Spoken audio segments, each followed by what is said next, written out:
జగన్ మీడియాకు వైసీపీ కూలి మీడియాకు వందల కోట్లను ప్రభుత్వ ప్రకటనల రూపంలో దోచిపెట్టిన వ్యవహారంపై ఏపీ ఐఎన్పీఆర్ మాజీ కమిషనర్ విజయ్ కుమార్ రెడ్డిని ఏసీబీ అధికారులు వరుసగా రెండో రోజు కూడా సుదీర్ఘంగా విచారించారు. బుధవారం 8 గంటలకు పైనే ఆయన ప్రశ్నించగా గురువారం కూడా అదే పరిస్థితి. గుంటూరు ఏసీబీ అదనపు ఎస్పీ మత్తె మహేంద్ర సారథ్యంలో నిన్న రాత్రి 7 గంటల వరకు విచారణ కొనసాగింది.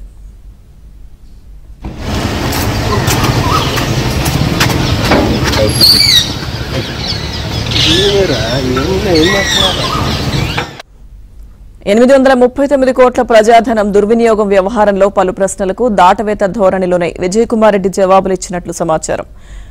ఏసీబీ నిబంధనలకు విరుద్దంగా పక్షపాత ధోరణితో ప్రజాధనాన్ని ప్రకటనల రూపంలో జగన్ మీడియాకు, వైసీపీ ప్రభుత్వ అనుకూల మీడియాకు దోచిపెట్టడం తప్పు కాదా అని ఏసీబీ అధికారులు అడిగిన ప్రశ్నకు తనకంటే ముందు పనిచేసిన 3 సీనియర్ అధికారులు ఏం చేశారో తాను కూడా అదే చేశానని చెప్పినట్టు తెలుస్తోంది.